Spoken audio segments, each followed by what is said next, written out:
காலை வணக்கம். இது வழக்கமாக ஒரு பெரிய வழக்கு என்னன்னா, கற்பழிப்பு, திருமணம் செய்து கொள்வதாக சொல்லி ஏமாற்றிய வழக்கு. 376 ஈத்தாசா அண்டு 417 சீட்டிங். இந்த கேஸு அடிக்கடி நீதிமன்றங்கள் அது தீர்ப்பு கூறுவதற்கு சாட்சியங்களை வைத்து, நடைமுறைகளை வைத்து, நடந்த விதங்களை வைத்து தான் முடிவு பண்ணுறாங்க. ஆனால் இங்கே உயர்நீதிமன்றம் Venkateswaran versus state 2022-1 MLJ criminal 522 Madras.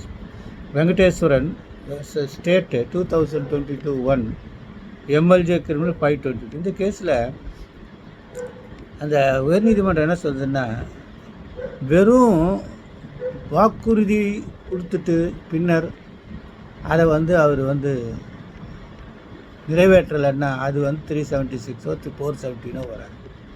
இப்போ கல்யாணம் பண்ணிக்கிறேன்னு சொல்கிறாரு, ஆனால் கல்யாணம் பண்ணிக்கல, அது 470 தெரியும். என்ன சொல்கிறாருன்னா, இந்த வாக்குறுதி கொடுக்கும்போதே அந்த பொண்ணுக்கிட்ட நான் உன்னை கல்யாணம் பண்ணிக்கிறேன், அப்படி கணவன் மனைவியாக இருப்போம் அப்படின்னு உடலுறவு கொண்டா அது 376 அப்படின்னு சொல்லியிருக்காங்க. இது ஒரு வழக்குக்கும் அவங்க கொடுக்குற சாட்சியங்களை வச்சு தான் இருக்கணும். இந்த வழக்கில், இந்த வெங்கடேஸ்வரன் வழக்கில் 2 வருடமாக வாழறாங்க, 5 மாதம் ப்ரெக்னெண்ட்டாக இருக்குது. அதுக்கப்புறம் அவர் கல்யாணம் பண்ணிக்க மாட்டேன்றாரு.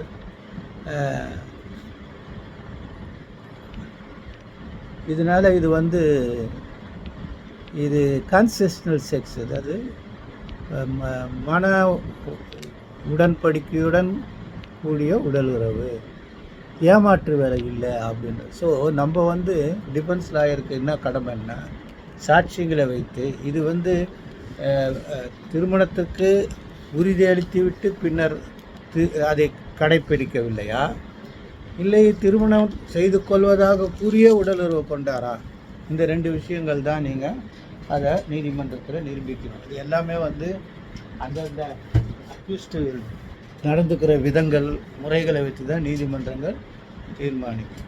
என்ன அது பாருங்கள், அந்த பெண்களுடைய மனநிலையெல்லாம் வைத்து நீதிமன்றங்கள் எதுவாக இருந்தாலும் முதல்ல தண்டனை, அப்புறம் ரத்து, இதெல்லாம் ஒரு என்ன சொல்கிறது, ஒரு மன உளைச்சல் தான். இப்படி ஒரு வழக்குகள் இருக்குது. கவனமாக செய்து கொள்ளவும். காலை வணக்கம்.